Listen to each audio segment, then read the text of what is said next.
What is up, everybody? Michael Tiller here, and man alive, have I got something right here. My physical copy of Formula D has come in, and man, it is quite a big box, too. Man, take a look at this. The artwork, it's as good as I thought, actually, if not better. And looking at the back, yeah, the action-packed game of Formula One and road races. And there's the game contents right there, and including simple rules for easy playing. And, oh man, I can't wait to get this open and see what it's like. Let's go ahead and do that right now, shall we? So, unfortunately, I do not have a table big enough for this, so I'm going to have to do this on my living room floor. Hope you guys understand. But this is the box as it is opened, and this is the rules for beginners, and there's the advanced players. And hello, here's the there's the dashboard pieces. This looks to be like it's the advanced side. If I'm thinking on this correctly, this is the basic side, where you're limited to 18 wear points, and of course there's the gear side right there.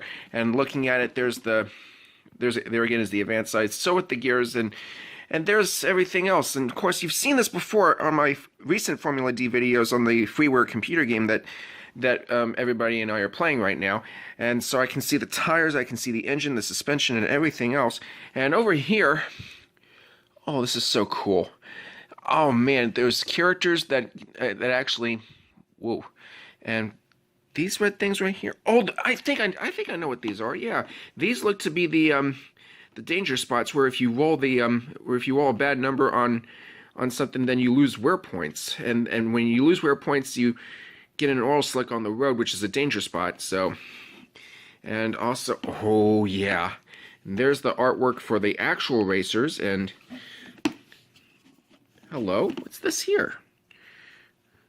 Sunny and rainy. Ooh, way cool. That's way cool.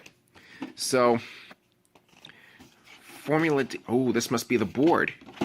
Yes, this is the board. Well, one of them at least. I'm going to need just a moment to unfold this and see what it's like. And, oh, I see some bags here. Let's see. Oh, these are the race cars. Yes, these are the race cars.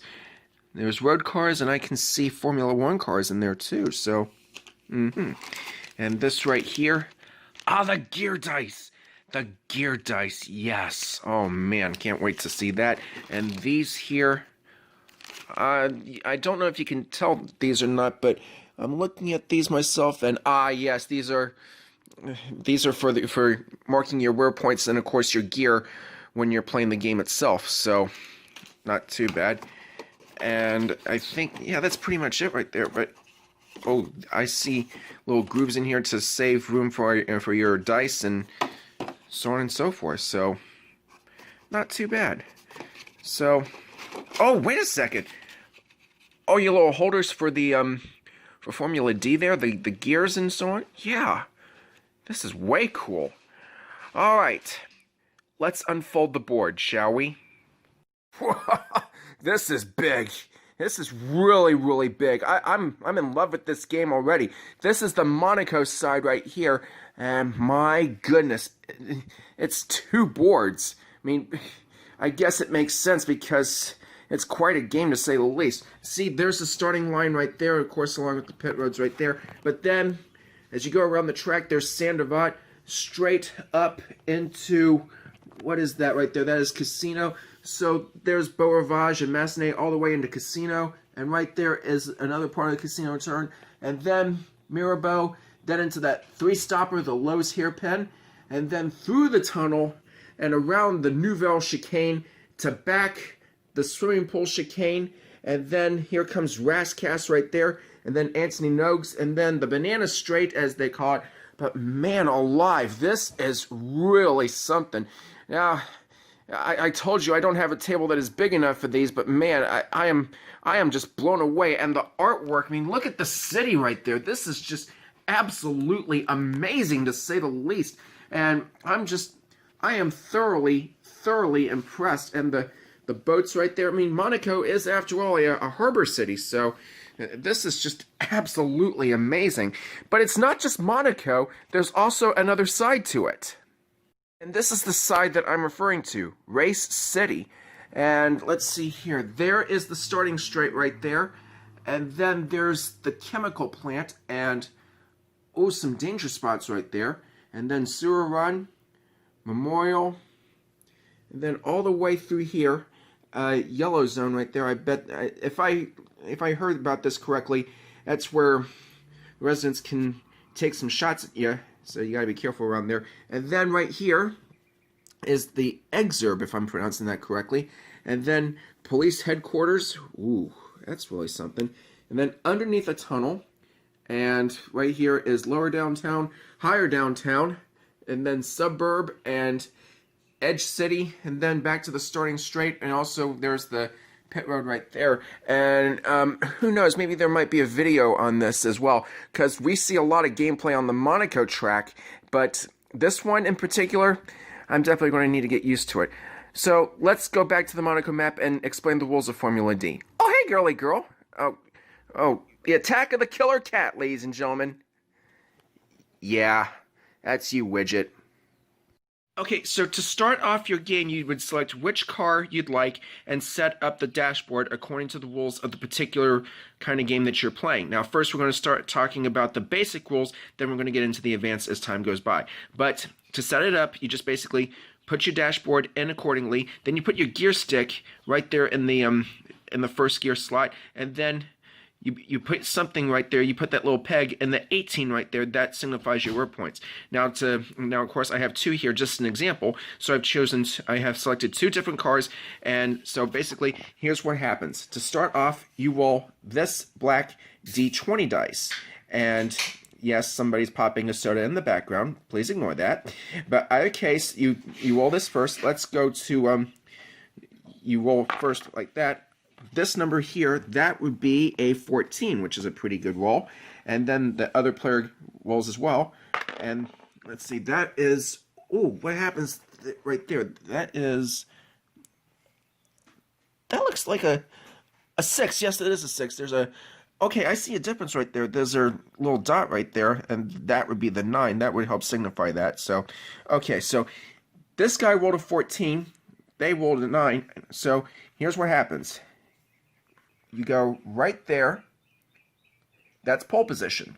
Good job. This guy, he goes right there in second position. So now, let the games begin.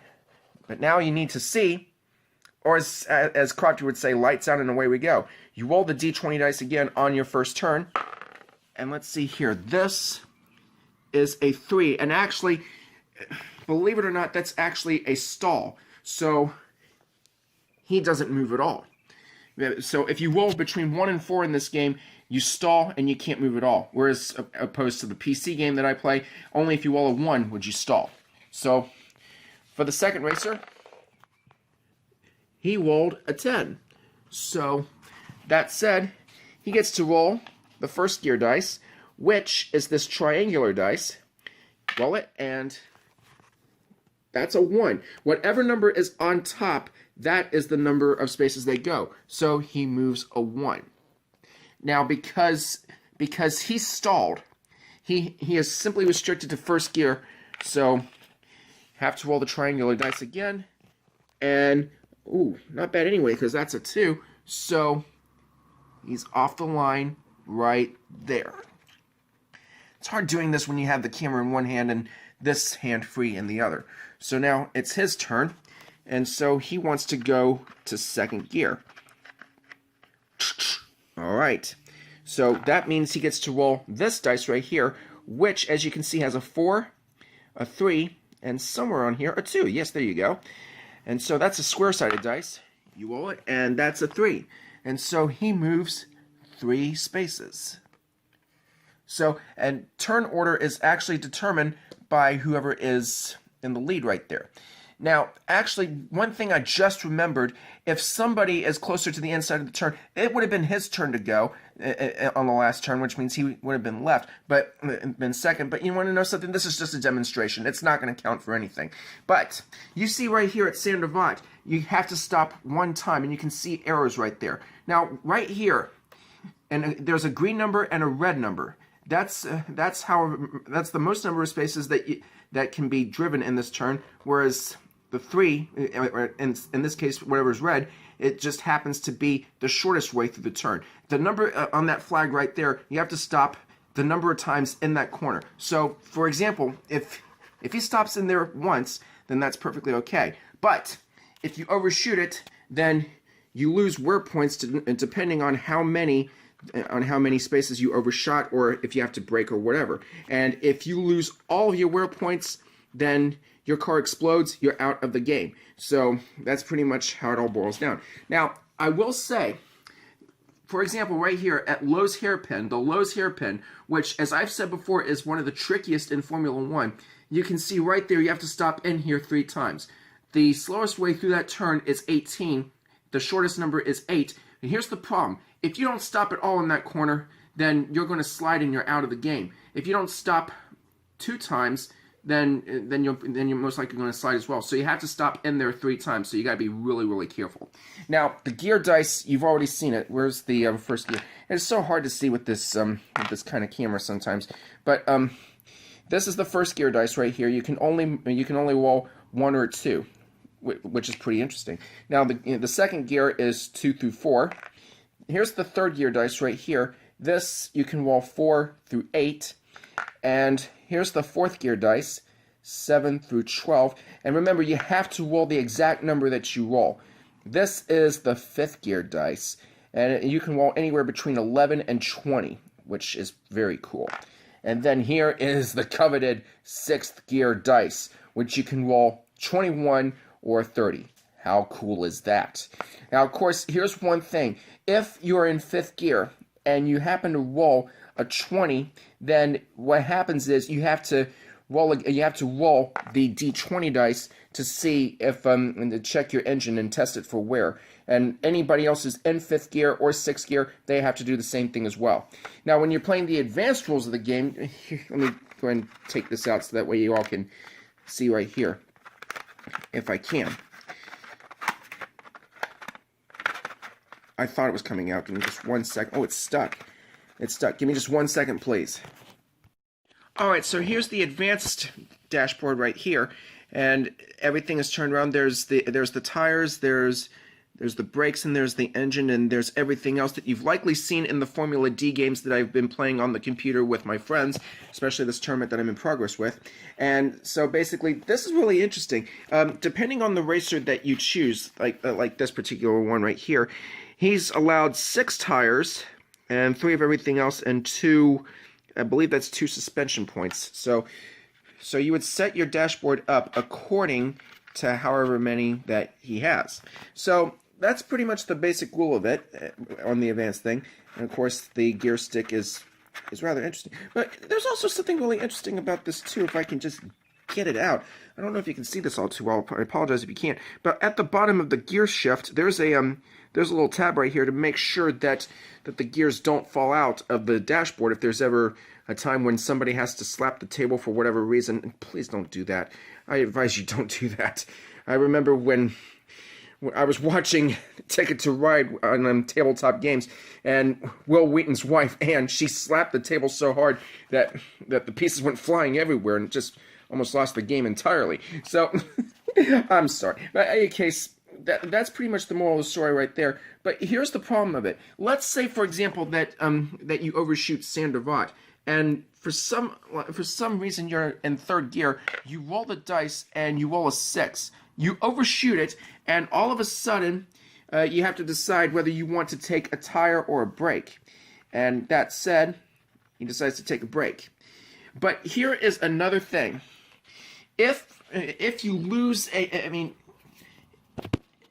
the thing. If you lose anywhere, like if there's an oil slick, right there would be a particular spot. One thing I didn't mention is that once racers actually they stop right next to each other, then both players have to roll the collision dice to see if they take any damage. And if they roll a 1, anywhere between a 1 and a 4, then that driver loses that wear point, and on that spot right there for the remainder of the race is an oil slick. So, and actually it would go right underneath, but I'm just demonstrating this, so that's pretty much how it all works.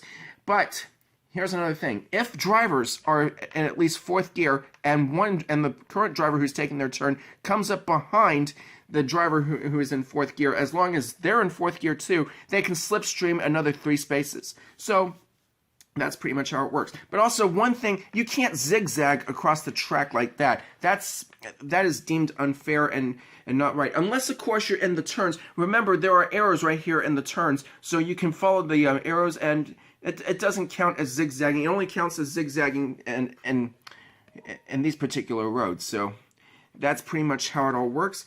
But either case, this seems to be a pretty interesting game. I'm looking forward to playing this, and so we'll see how it all works. But in spite of my cat, I hope you enjoyed this unboxing, and I hope that this game gets to come soon to YouTube here. And I hope you'll have a wonderful day. Do not forget to subscribe. Do not forget to click that like button if you enjoyed the unboxing of this game. And also, don't forget to subscribe to me on Patreon for support of my channel, as well as improvement and so on and so forth.